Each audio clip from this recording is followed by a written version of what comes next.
Goed, kom ek bid gou vir ons. Here, baie, baie dankie dat ons u liefde ken en u genade en u ontferming en u beskerming en u sorg. Dankie dat u elke dag, elke oomblik by ons en met ons is. Ons wil vra dat u ons sal seën met wysheid en insig en sommer net met lekker gedagtes om saam te kan gesels as ons Bybelstudie doen. Dankie dat ons hier ook op hierdie Bybelstudie mekaar kan inspireer en ook by mekaar kan leer. Ons prys u daarvoor. Amen. Goed, julle. Ek het nou besef met die voorbereiding, hierdie is 'n lang gedeelte, so ons gaan nie noodwendig, maar die hele hoofstuk 7 is dis maar eintlik een tema, maar so ons gaan dit nou lees en ek dink ons sal deurkom tot by die vraag. So kom ek begin, dan lees ek vir julle hier uit die 2020 vertaling. Julle sien hom daar op die skerm, nê? Is nou van vers 13 af in hoofstuk 6. Eerste gedeelte gaan oor God se belofte aan Abraham. Toe God aan Abraham 'n belofte gemaak het, het hy, aangesien hy niemand belangriker gehad het om by te sweer nie, by homself gesweer. Hy het gesê, ek sal jou ryklik seën en jou veelvuldig laat vermeerder. Die 83 vertaling sê hy het by homself 'n eed afgelê, want hulle was versigtig vir die woord sweer, maar dit beteken dieselfde. En dan vers 15 sê, en so terwyl hy geduldig gewag het, het hy die belofte verkry. Dis nou Abraham. Mense sweer immers by iemand belangriker as hulle, en die eed tot bevestiging beteken vir hulle die einde van alle teespraak. Omdat God vir die erfgename van die belofte nog soveel sekerder wou aantoon, hoe onveranderlik sy besluit was, het hy dit met 'n eed gewaarborg. Die doel daarvan was dat deur hierdie twee onveranderlike dinge, waar volgens dit vir God onmoontlik sou wees om te lieg, ons wat vrygekom het, 'n kragtige bemoediging sou hê om stewig vas te hou aan die hoop wat vir ons voorlê. Ons het hierdie hoop as 'n veilige en stewige anker van die siel wat tot aan die binnekant van die voorhangsel ingaan. Dit is waar Jesus, ons voorloper, ter wille van ons ingegaan het en hoëpriester vir ewig geword het volgens die orde van Melchisedek. Skrywer is nog nie klaar met Melchisedek nie. Nou gaan hy ook aan in hoofstuk 7 by vers 1. En ons het ons laas net so vinnig hierna gekyk van die verduidelik hy nou mooi van Melchisedek. Hy sê, hierdie Melchisedek, koning van Salem, 'n priester van die Allerhoogste God, het Abraham tegemoet gegaan toe hy op pad terug was, nadat hy die konings verslaan het en hom geseën. Aan hom, Melchisedek, het Abraham 'n tiende deel van alles gegee. In die eerste plek was hy, as sy naam vertaal word, koning van geregtigheid.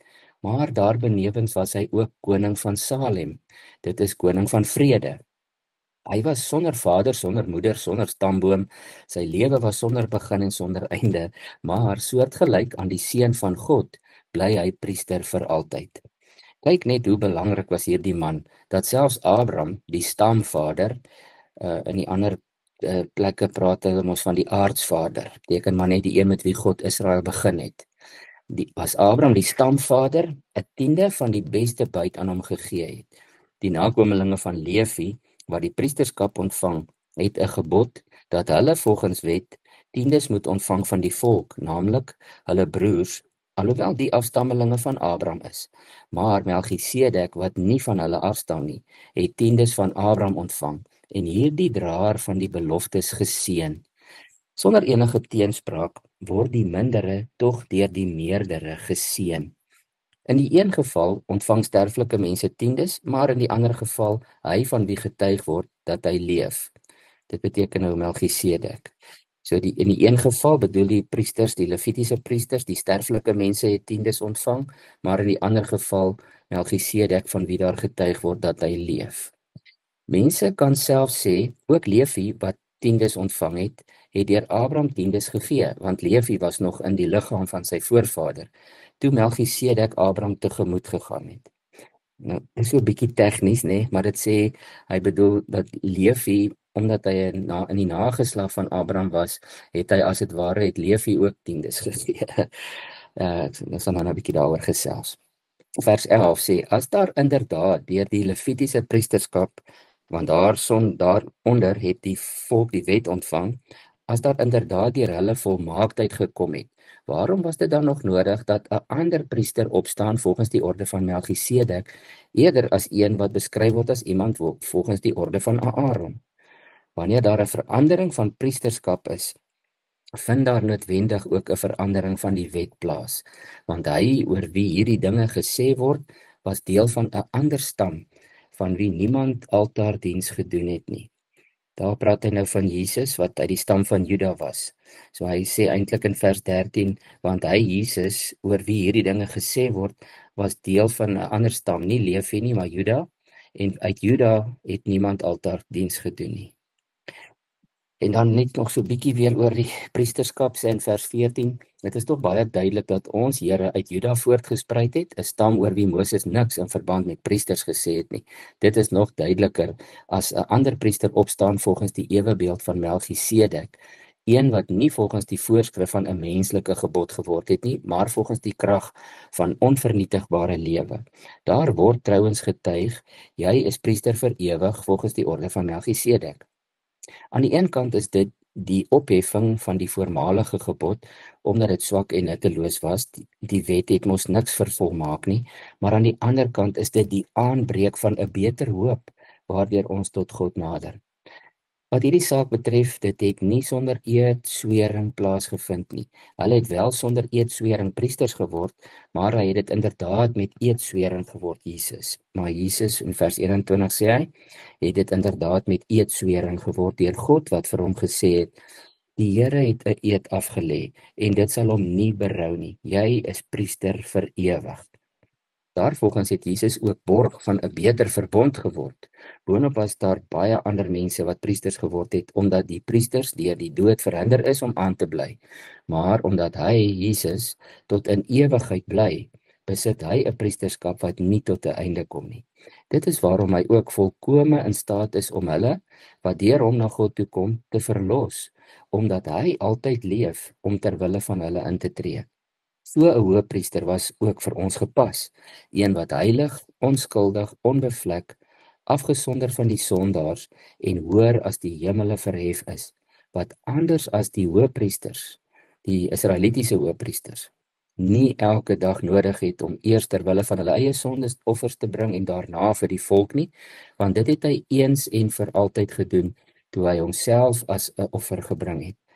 Die wet stel mense met swakhede as hoëpriesters aan, maar die eedswering wat na die wet gekom het, stel die seun aan, wat vir ewig volmaak is. So, nou ek wou dit opdeel, maar ek kon nie, want julle sien nou die hele hoofstuk 7 gaan oor die priesterskap, maar daar is heelwat herhaling, so ek dink ons sal by alles uitkom. Daar enige iemand wat op hierdie punt 'n vraag of 'n opmerking het? Nou hierdie eerste inleiding is net so tussen so kort opsommingkie wat ek gemaak het, wat sê dat hierdie gedeelte wat ons mee begin het, daardie eerste gedeelte van 6 vers 13 tot by 7 vers 10, so nie die hele hoofstuk 7 nie, maar mens kan eintlik maar 7 daarby sit, maar hy sê daardie gedeelte verbind nou die twee groot figure van geloof, Abraham en Melchisedek, en wys hoe hulle albei na Jesus Christus vooruitwys. Die skrywer herinner sy lesers aan God se onwankelbare belofte aan Abraham, dat hy hom ryklik sou seën en sy nageslag groot sou maak. God het selfs sy belofte met 'n eed bevestig, iets wat hy nie hoef te doen nie, juis om ons sekerheid te versterk, dat hy nooit sy woord verbreek nie. Dit is waarom die gelowige 'n lewensanker in hierdie hoop het. God se karakter is onveranderlik en sy belofte is vas. Wanneer die teks dan oor Melchisedek praat, gaan dit oor 'n geheimenisvolle priesterkoning uit die tyd van Abraham, die koning van Salem, koning van vrede en koning van geregtigheid. Hy het Abraham geseën en Abraham het aan hom die 10de van sy byt gegee. Hiermee toon die skrywer dat Melchisedek groter was as Abraham of hoër of belangriker, nê, want die mindere word deur die meerdere geseën. Melchisedek het Abraham geseën, so hy sê Melchisedek is die meerdere van Abraham. Dit alles lei na die punt, Jesus is ons ware Melchisedek. die ewige hoëpriester wat nie uit die stam van Lewi kom nie, maar uit die orde van 'n ander soort priesterskap, 'n priesterskap sonder begin of einde. En Jesus is beide koning van geregtigheid en koning van vrede. En hy tree vir ons in agter die voorhangsel in die teenwoordigheid van God self. Die gedeelte roep ons dus om met vaste geloof te leef, seker van God se belofte en Christus se volmaakte priesterskap. Soos Abraham word ons uitgenooi om te wag in geloof, vas te hou aan die hoop en te weet dat ons anker veilig lê in Jesus self. Nou gaan ons weer soos ons in die verlede maar gemaak het, bietjie ingaan na die inleiding het en die konteks en dan die agtergrond en dan later moontlike kruisverwysings en dan sal ons by die vrae uitkom. Nou hierdie sluit maar aan, hy sê na die ernstige waarskuwing teen geestelike traagheid, is nou vorige gedeelte, bring die skrywer nou 'n woord van sekerheid en hoop.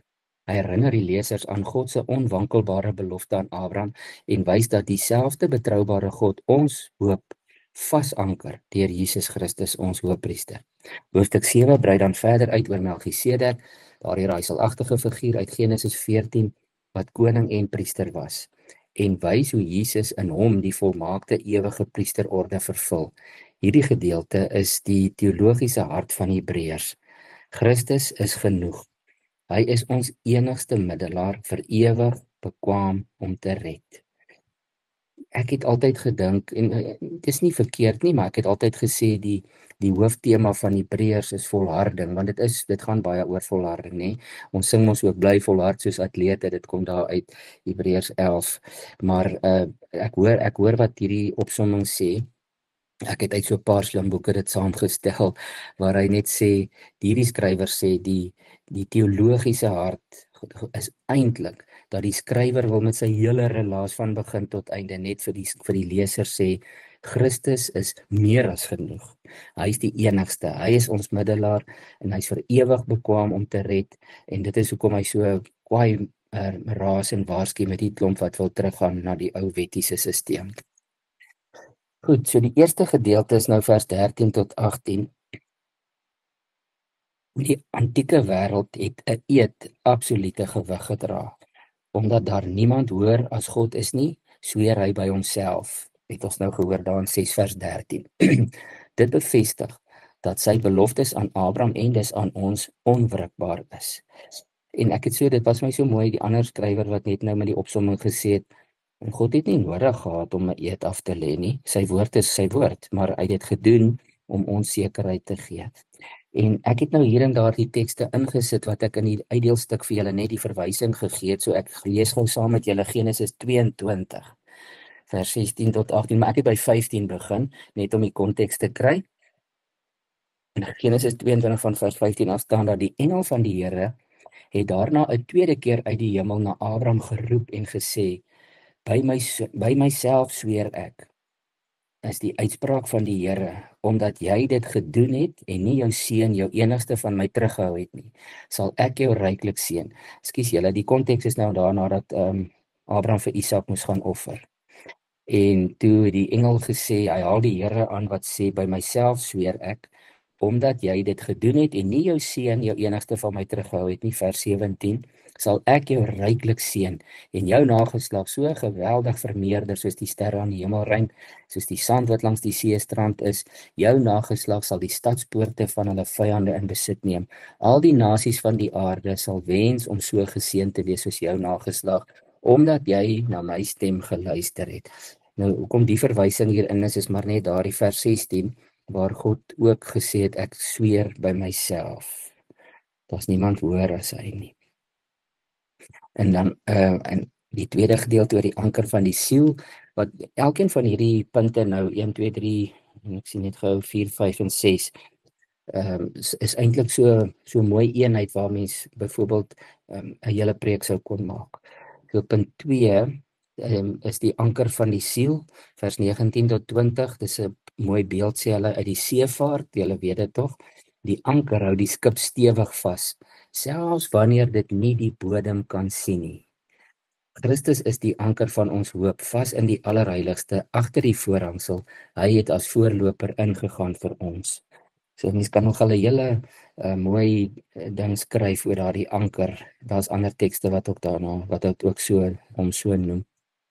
En dan dieselfde met nommer 3 oor Melchisedek. Die eerste 3 verse sê hy die koning van Salem, sy naam beteken koning van geregtigheid. Ek sê net maar vir julle vir interessantheid. Melchisedek letterlik is Melek Tsedik, en Melek beteken koning en Tsedik beteken geregtigheid. So dit is letterlik wat sy naam beteken. Hy word sonder geslagsregister beskryf, nie omdat hy bonatuurlik is nie, maar omdat die skrif hom doelbewus so uitbeeld om die ewigheid van Christus se priesterskap te simboliseer. So dis nie 'n verwysing dat hy nou eintlik 'n ander soort wese is nie. Hy was maar net ook 'n mens, maar so misterieus dat hy beskryf word as dat hy ook van ewigheid tot ewigheid eintlik maar was. En dan die volgende paar verse gaan daaroor dat Jesus Christus hoër of belangriker is as Levi. Abraham het aan Melchisedek tiendes gegee, 'n teken van erkenning dat Melchisedek hoër of belangriker is. En dis sê die skrywer, die priesterskap van Christus volgens Melchisedek is tog logies hoër as die van Levi. En dan begin hy praat oor die nuwe verbond in vers 11. Die Levitiese priesters kon nooit ware volmaaktheid bring nie, maar Jesus is priester volgens 'n ander orde, nie deur afkoms nie, maar deur God se eed en die krag van 'n onverganklike lewe. Psalm 110 vers 4 het ek net daar ook vir julle ingesit, waar dit 'n aanhaling is, U is priester vir ewig volgens die orde van Melchisedek. So dit word daarom daar ook genoem, dis nie net in Hebreërs en in Genesis nie. Dan die middelaar wat volmaak is, vers 23 tot 28. En daarmee staan aardse priesterdiens was tydelik en onfeilbaar. Jesus leef vir ewig om vir ons in te tree. Hy is sondeloos, afgesonder, verhewe bo almal bo die hemel, en hy het homself eenmaal vir altyd geoffer. Nou goed, net so 'n bietjie kruisverwysings voordat ons by die besprekingsvrae kom. Hierdie het ek net vir interessantheid ingesit. As julle wil, kan julle dit self gaan lees as julle nog nie het nie.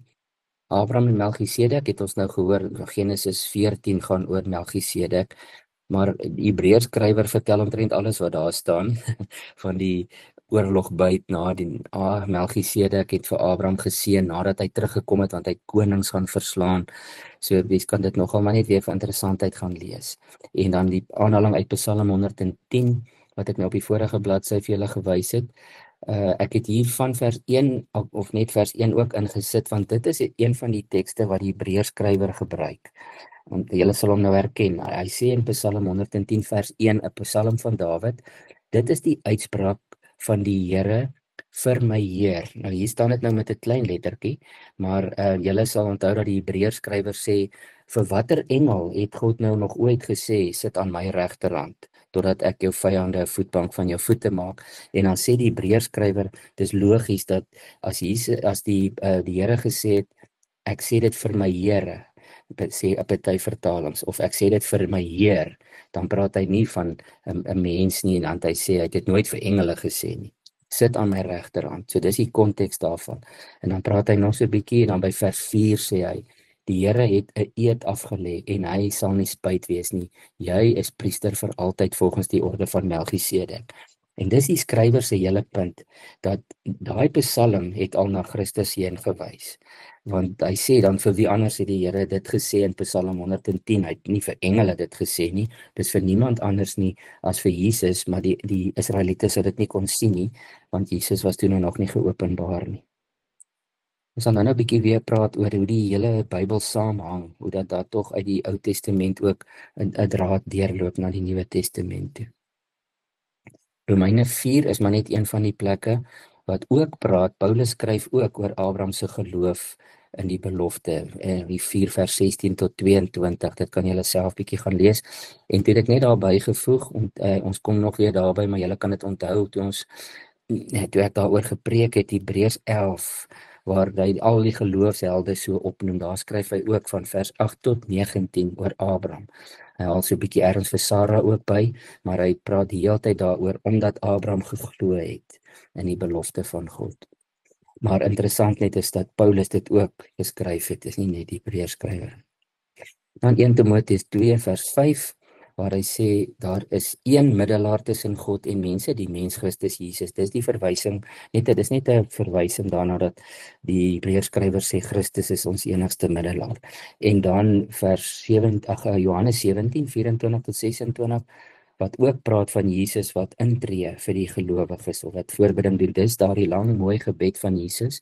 Die ou vertaling het dit genoem die hoëpriesterlike gebed, waar hy lang gebed nog tot God bid net voor hy Getsemane toe gaan. En dan sê hy aan die laaste verse, sê hy, Here, hierdie mense het U vir my gegee en ek sorg vir hulle. Goed. Nou kom ons by die vraag uit. So, die eerste vraag sê, waarom gebruik die Hebreërskrywer Abraham as voorbeeld van geloofsvolharding hierso en nie iemand anders nie? En julle onthou Hebreërs 11, hy kon baie van daai geloofshelde gebruik het, maar hoekom dink julle praat die skrywer spesifiek oor Abraham? As julle wil aangaan net na 1:1 wat sê dit oor hoe God se beloftes oor geslagte heen werk, maar kom ons praat eers bietjie oor hoekom nou juist Abraham? Johannes, ek dink is Abraham, want hy is die eerste een waarvan gepraat het wat deur geloof regverdig verklaar was. So Ja. dit het implikasies vir ons onder die nuwe verbond, sowel as natuurlik die Ou Testamentiese figure wat geregverdig is deur geloof, maar ek dink is omdat hy die eerste ene is na wie dit spesifiek verwys. Ja, jy's reg. Dit is so belangrik die wet, want Paulus het 'n groot storie daaroor ook, maar dis nou net interessant dat dit in Hebreërs se hooftema is dat Abraham word vergelyk met Christene in die opsig dat Abraham het op die Heilige Gees staat gemaak vir leiding, al het hy nie die Heilige Gees geken soos ons hom ken nie. Hy moes volledig in geloof net op God vertrou. Want dan sê Paulus pertinent, ons moet nie vergeet nie, Abraham het 400 jaar voor Moses geleef. Hy het nie eers 'n vaag idee gehad daar gaan iets kom soos 'n wet of die wet of 10 gebooie of 613 wette nie. Abraham het geen wet geken nie. Hy het net hierdie gespreksverhouding met God gehad. En dan sê Paulus ook, maar ons is in soveel 'n beter posisie want die Heilige Gees woon in ons. Ons is in konstante kontak met hom. Nie soos Abraham wat maar moes wag dat God nou aan hom verskyn of 'n engel aan hom verskyn en dan met hom praat nie, maar hulle gaan terug na Abraham toe, hierdie skrywer en Paulus. Maar wat sê dit vir ons oor hoe God se beloftes oor geslagte heen werk? Ek dink die belangrikste, sê die wet. Isak was 'n kind van belofte. Hy was 'n bo-natuurlike kind. Ja. En ons is in feite ook eintlik op 'n manier bo-natuurlike kinders in Christus. Want ons verdien dit nie. Dit is 'n werk van God en dit is hoe ek maar dink. Behalwe natuurlik dat 'n mens jou kinders se saligheid en goed ook 'n baie groot berusting heen kan hê dat God die name is opgeskryf in die boek van die lewe. Ons moet net aanhou vir hulle bid. Ja. En kom ek wil net vinnig ook hierso sê, vir my persoonlik en vir die gereformeerde tradisie, is hierdie hele saak van Abraham ons sterkste argument hoekom ons kinders doop. Maar laat ek begin deur te sê die doop red niemand nie, geen doop, nie 'n kinderdoop nie, nie 'n bekeringsdoop nie, maak nie saak hoeveel water nie, dit per se red jou nie. Dis 'n uiterlike teken van 'n innerlike gebeurtenis. Maar die rede hoekom ons as gereformeerdes nooit kan toegee en sê ons gaan nou ophou om die kinders te doop nie, is omdat Paulus ook 'n baie sterk saak daarvoor uitmaak wat jy nou gesê het oor Isak. Dat God het vir Abraham gesê, jy moet vir jou kind 'n teken gee dat hy ook aan my behoort omdat hy jou kind is.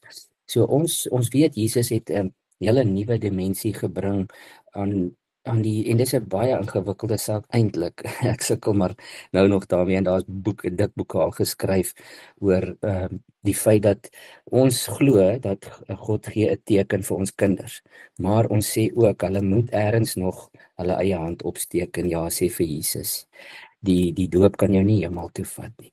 Maar as enige iemand met my begin gesels of wil argumenteer en in elke doopgesprek wat ek met mense het, dan praat ek altyd met hulle oor Abraham En Paulus wat in Romeine 4 en in Galasiërs 3 sê, omdat ons deur geloof gered word en nie deur wette of werke nie, is ons eintlik die nageslag van Abraham.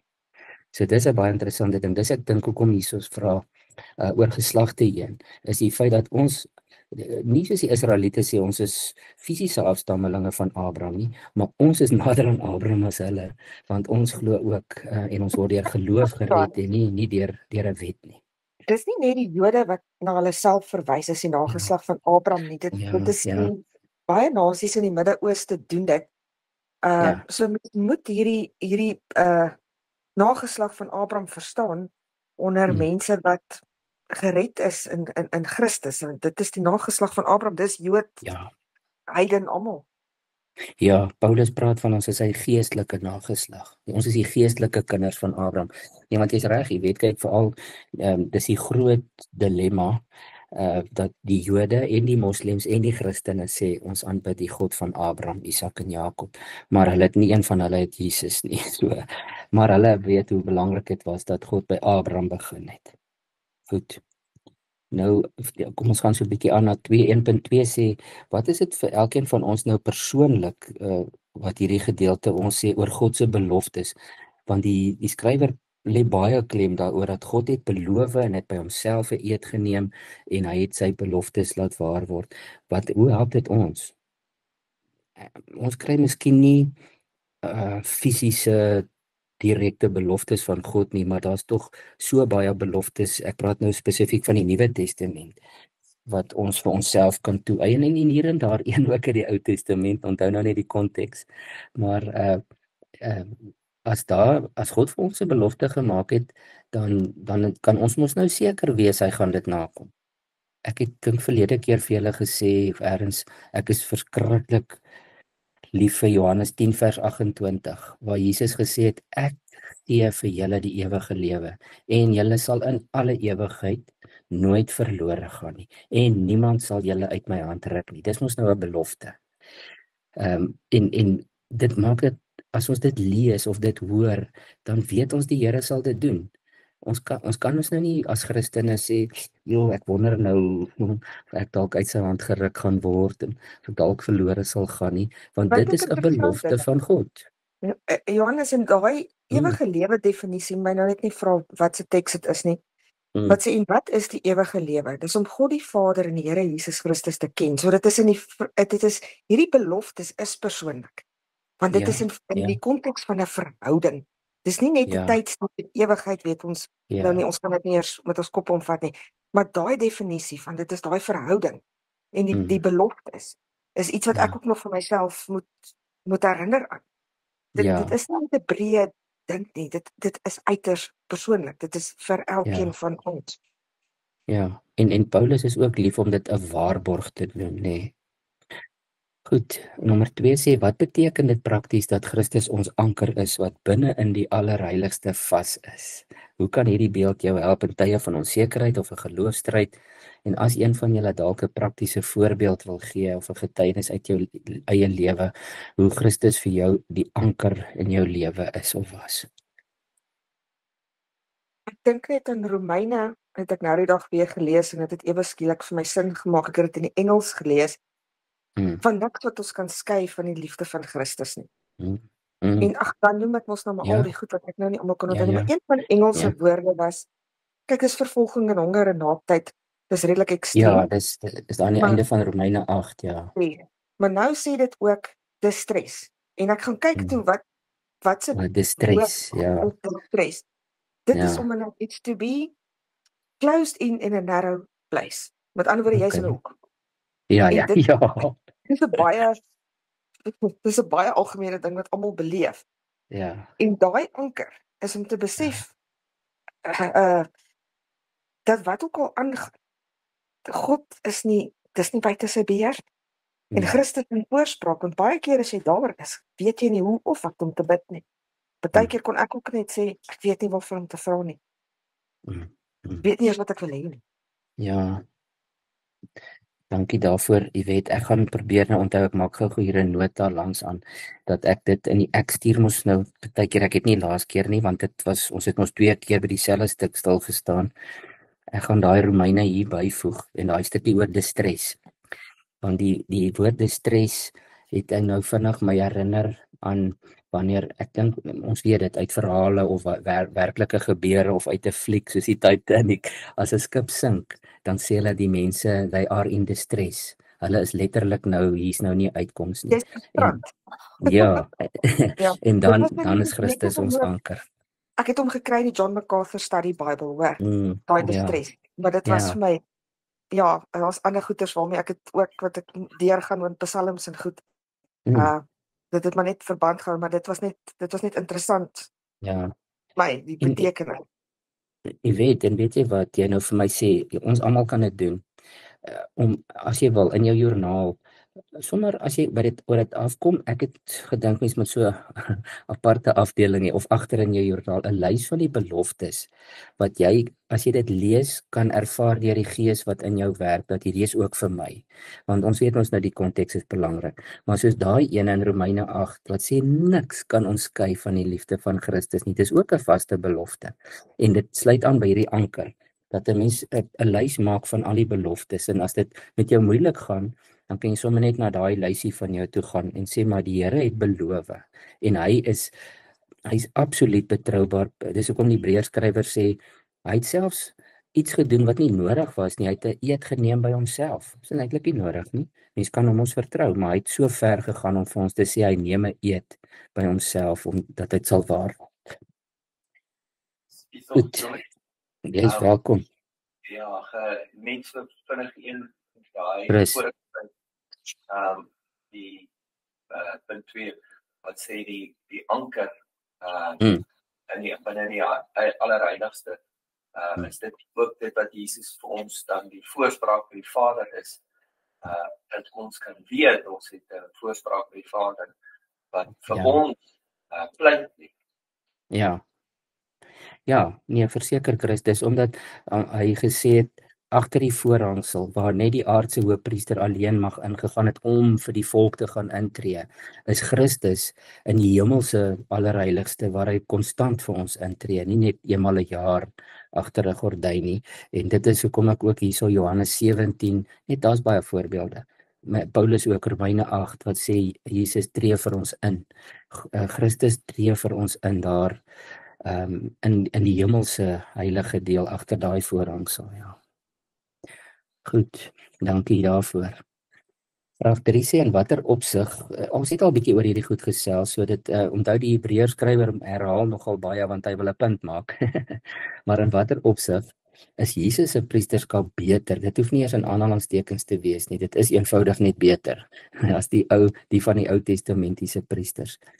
So dink aan, dis hoekom ek dit 'n bietjie uitgespel het, toegang tot God, volharding, reiniging en vergifnis. En ek weet nie of julle tyd gehad het nie, ek besef ons is almal besig, toe ek 'n paar tekste gaan soek, maar ek sien wat ek nou gedoen het, ek het by volharding, reiniging en vergifnis uitgekom, maar wat kan ons sê ook oor toegang tot God? Die feit dat Jesus intree vir ons, en dat hy vir ons die troonkamer oopgemaak het, as het ware. Ek dink as jy na 'n mens toe moes gaan, nou, priester sou jy vir hom eers 'n hele situasie moes verduidelik, het Christus weet gelukkig reeds. En jy weet, jy sou 'n afspraak moes maak. Ja, dan rukkie verwag het, nee. Ja, ag, dis net soveel beter, nee. So ek wil julle aanmoedig om as julle tyd het bietjie, ek sal nog bietjie 1 of 2 gaan soek en hier byvoeg en ek gaan hierdie dan vir julle stuur na die tyd met my tekste by, en as ek nog 1 of 2 kan kry, sal ek dit ook sommer bysit. Ek sal oor die toegang bietjie iets gaan byvoeg. Maar kom ons praat vinnig as julle wil oor volharding. Dit praat oor die feit dat Christus het volhard tot die einde toe, maar dat hy vir ons dit ook moontlik maak om te volhard. En daarby het ek nou sommer net al die eens en vir altyd tekste van Hebreërs vir ons ingevoeg. Ons het een gelees nou 7 vers 27, maar as julle dit na die tyd wil gaan opsoek in Hebreërs 10 vers 2 en 10 vers 10, praat hy daarvan dat Jesus het eens en vir altyd vir ons hierdie vryspraak bewerkstellig, hierdie offer gebring, hierdie vryheid vir ons gegee, eens en vir altyd. En dan oor reiniging is maar, ek sommer uit die Hebreërs 1 vers 3, ons het dit gelees die eerste week, nadat hy die reiniging van sondes bewerkstellig het hy gaan sit aan die regterhand van die majesteit van die hoë hemel. Daar's so baie tekste wat Paulus daaroor praat, skoon gewas met die bloed van die lam, ons is gereinig, ons is regtig skoon gewas, so daar's baie wat mens oor reiniging kan kry, dat Christus ons rein gemaak het, en dat ons vir altyd rein voor God se oë is, al leef ons nie altyd so nie, dit is hoe hy ons sien, want Jesus het betaal daarvoor. En dan oor vergifnis, moet julle asseblief nog gaan byvoeg as julle wil, maar daar is sommer 'n string. Daar soveel meer, nê. Kolossense 2 vers 13 en 14 is daai mooi teks waar hy sê, hy het die skuld bewys met sy eise teen ons aan die kruis vasgespijker, en deur dit te doen, het hy ons skuld weggeneem permanent vir ewig. So dit beteken ons is volkome vergewe. In Hebreërs 10 vers 14 tot 18 ook, daar is daai vers waar hy sê, waar hy aanhaal waar God gesê het, aan hulle sondes sal ek nooit meer dink nie. So dit is 'n volkome vergifnis. As God sê ek vergewe julle en ek dink nie eers weer daaraan nie, dan is dit mos volkome.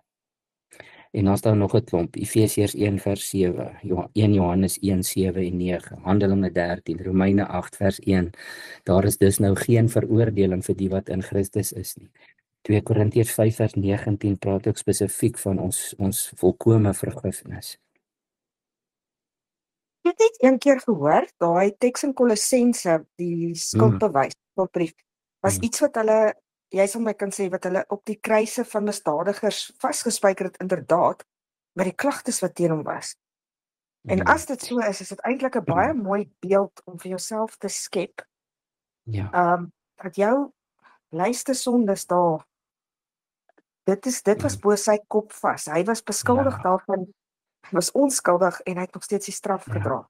Dis 'n baie mooi prentjie van die kruisiging en die verlossing. Ja, ek kan dit goed glo, ek het dit nog nie self gelees nie, maar jy maak my nou nuuskierig, maar ek kan dit heeltemal glo. Want bokant Jesus se kop het hulle mos daai opskrif gespijker wat sê die koning van die Jode, en toe die priesters gaan kla, die het gesê nee, sy klagte is, hy het gesê hy is die koning, so die klagte het op 'n manier aan die kruis vasgespijker gekom, ja. So dit is so waarskynlik hoekom Paulus daai beeld gebruik. En dan wat ook nog, ons moet nou nie Kolossense toe gaan nie, wat jy weet wat ook sterk is, nê, is iemand het geskryf dat Christus is ons skuldbrief. Hy het al ons skuld is op hom opgeskryf. En hy is letterlik aan die kruis as soos 'n brief vir ons vasgespijker. Ja, daar's baie, julle kan regtig, as julle intussen op 'n paar afkom, stuur vir my e-pos of 'n WhatsApp, maar daar's so baie wat oor ons volkome vergifnis gaan. En nou wil ek net gou hier byvoeg, want ek het al baie mense gekry. Ek het ook vroeër jare maar met hierdie idee 'n bietjie gesukkel, sonder dat ek besef het wat die volle waarheid eintlik is. Mense sukkel om te aanvaar dat God in Christus ons klaar eens en vir altyd volkome van alle sondes vergewe en vrygespreek het, ook die wat ons nog gaan doen. Dit maak nie vir ons sin nie, nê? En dit is omdat ons allerhande Ou Testamentiese verwysings het, en met alle respek gesê, selfs die Onse Vader, wat mense laat dink ons moet elke dag bid, Here vergewe asseblief ons sondes, soos ons die vergewe wat teenoor ons oortree. As ons nou sonde doen, wat ons inderdaad nog doen, dan smeek ons nie om vergifnis nie. Ons gaan bely net, ons het oortree en ons is jammer daaroor. Maar die vergifnis is omvattend en volkome. Daar's mense wat dink, die vergifnis is, as jy nou die dag tot bekering sou kom, sê nou maar, iemand wat uit 'n bietjie 'n wille lewe tot bekering kom, sal dan dink, nou is alles vergewe wat hy gedoen het, en nou moet hy elke dag nog weer vergifnis vra vir wat hy dan gaan doen. Dan is ons Israeliete, dan is ons Jode. Dan is ons weer met die bokke besig om elke keer te gaan offer, om weer in God se goeie boekies te kom. En julle kan gerus bietjie gaan lees hieroor in al hierdie tekste, dat dit baie duidelik is, hoe God se genade werk, dat ons volkome vergifnis ontvang het, en dat daar een aanklag teen ons gebring kan word nie. En dit inspireer ons om beter te lewe. Om te sê, maar ek wil nie sonde doen nie, want Christus het 'n baie duur prys betaal daarvoor. Maar as ek struikel, dan val ek nie uit genade uit nie. Ek hoef nie weer in te werk om terug te kom nie. Sy vergifnis is volkome en eens en vir altyd. Nommer 4 het ons al baie oor gesels, die figuur van Melchisedek. Wat leer hy ons oor God se manier van werk? Hy wat reeds eeue voor Christus se koms vooruitwys na iets groter. Ek dink die gedagte daar was maar net die meerdere, sogenaamde meerdere en mindere, dat Abraham graag vir sy meerdere 'n tiende wou gee van alles, en dat ons opgeroep word om God wat ons meerdere is te respekteer, wat ons natuurlik doen. En dan wat daarbey aansluit, het ek hier by 4.1 gesit. Net so 'n bietjie as jy wil praat daaroor, nie die samehang van die Bybel. En onthou nou, die Ou Testament is die Jode se Bybel, dis die agtergrondverhaal, maar daar's soveel lyne wat deurloop, soos Melchisedek wat in Psalms en toe weer in Hebreërs opduik, en van Genesis af. So wat sê dit vir jou oor die Bybel? In Genesis, direk na die sondeval, kom die eerste beeld op van bekleed word met iets, God het diere doodgemaak om vir Adam en Eva klere te maak. Ja. Wat hulle sonde, dit was 'n beeld van sonde wat bedek word as gevolg van die bloed in die kleding. En dan het jy dit in die Nuwe Testament, het jy dieselfde beeld. Dit is asof God sekere messiaanse boodskappe so wil vaslê in die mensdom se konsep. Kinders wat onderbore van dit af tot die beelde word oor en oor gebruik. As jy mens mooi kyk, is net in verskillende kontekste, verskillende stories, verskillende name. En die goue draad wat loop van Abraham tot by Christus, nee. Selfs as mens na die evangelies gaan kyk, na die geslagsregisters, daar's nog 2 verskillendes. Die een gaan tot by Abraham, die ander een gaan tot by Adam. Maar hulle albei loop by Abraham verby, nee. Ek sê nie, maar hulle praat van Christus ook as die eerste Adam, so, ja. Die tweede Adam. Ja, ekskuus, die tweede Adam. Ja. Ja, dis weer eens, nee. Ja, nee, die konnotasie, dit is Paulus wat maar net sê, Adam was die mens in wie almal hulle identiteit vind, tot jy jou identiteit in Christus ontdek, totdat jy wedergebore is.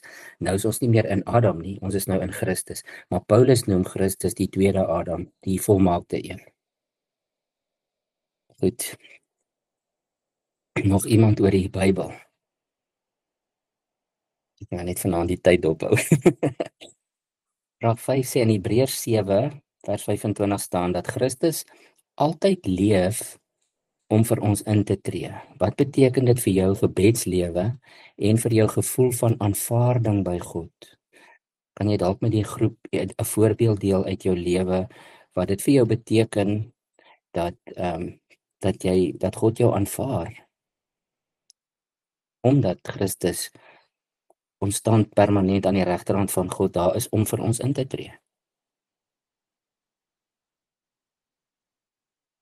En hoe sal jy hierdie gedeelte kan gebruik om iemand anders te bemoedig wat dalk sê hulle voel ver van God af, of hulle kort iemand wat vir hulle kan intree?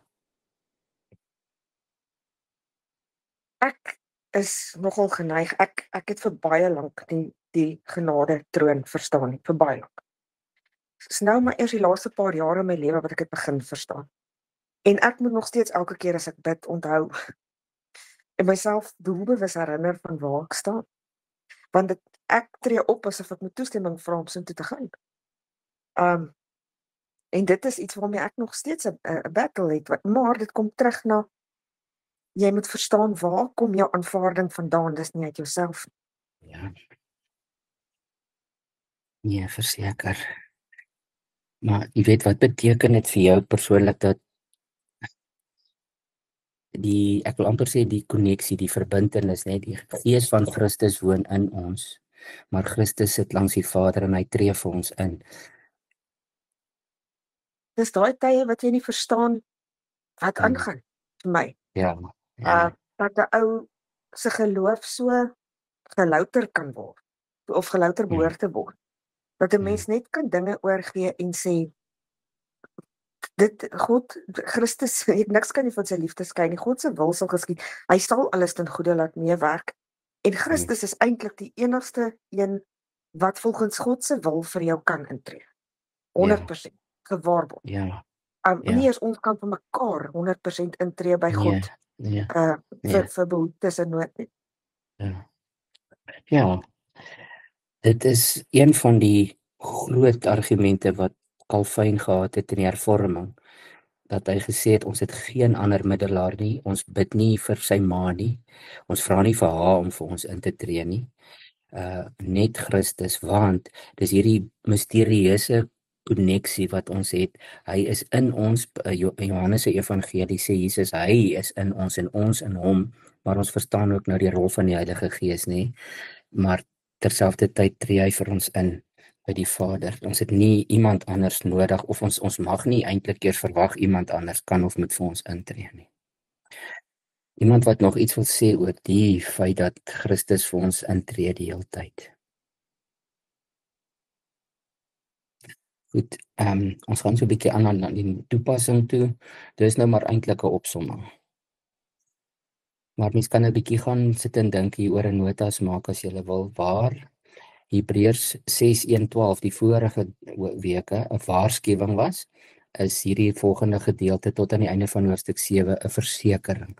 So onthou dit bietjie, as jy ooit weer wil gaan terugblaai oor 'n jaar of 2, 3 en jy wil weer gaan lees oor die versekering en die belofte en die eed wat God by homself afgelê het, dan kan mens dit hier in 6 en 7 van Hebreërs kry.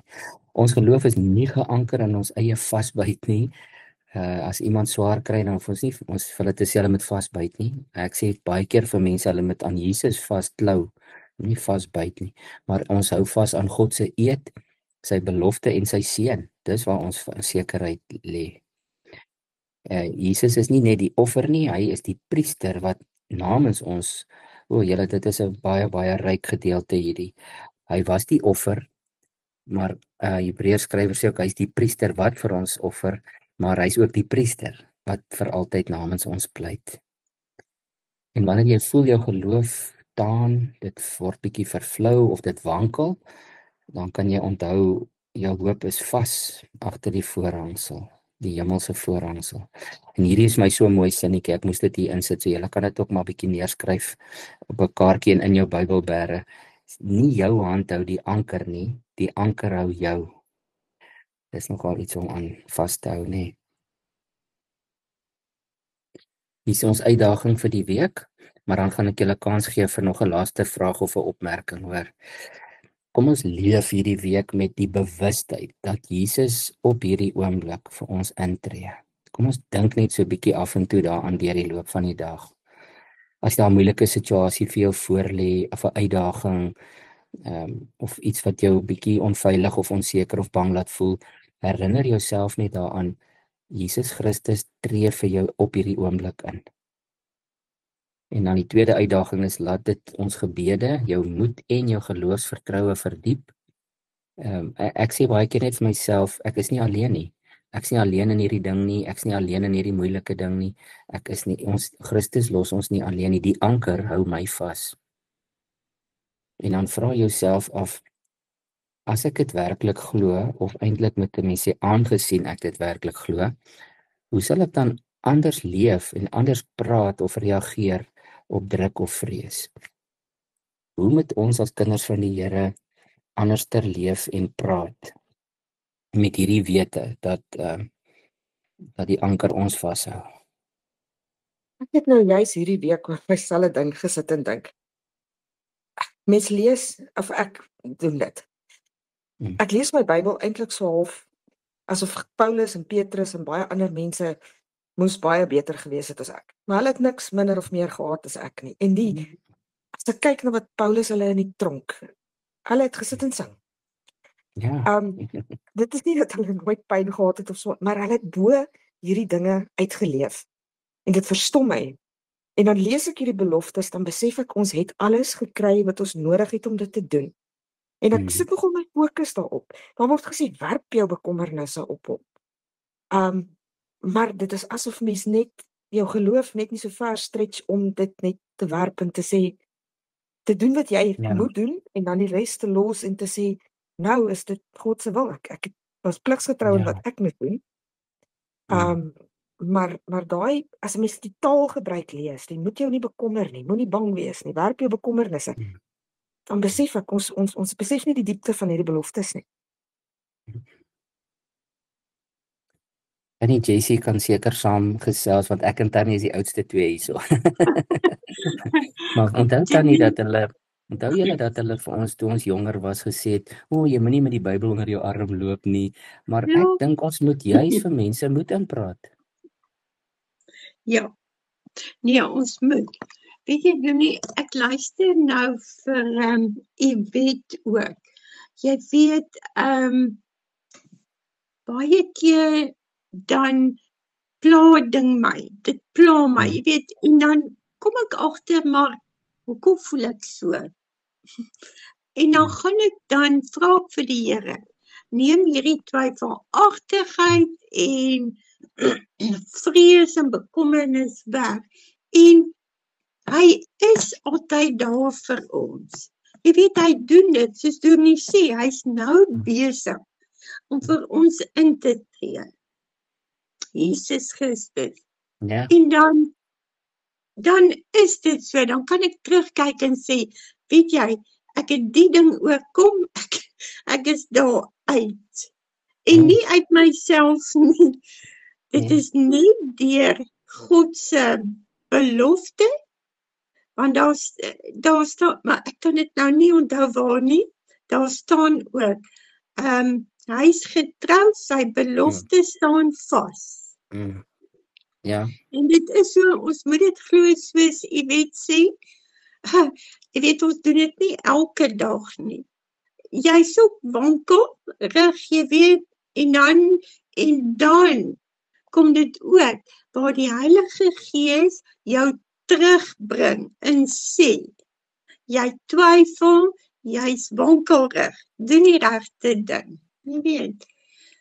Ja, ek het nou vanoggend het ek ook so 'n eye-opener gehad, ek het 'n vriendin, ons het saam in Potch gebly, en sy is nou 'n Rodepoort, maar sy sal altyd dan, sy is regtig, sy is suiwer geestelik, sy is regtig, ja, sy ken haar Bybel, sy ken haar Here, weet jy, en ek hou stilte tyd, en toe klaar is, vat ek my telefoon, ek wil gou vir die klein kinders gou bemoedigende boodskappe stuur vir hulle eksamen, hier kom haar gebed op, vir my, net vir my, nadat ons het 2 maande laas gepraat het, sê sy vir my, weet jy, ek dink aan jou, en sy het my geseën en alles, en weet jy, toe voel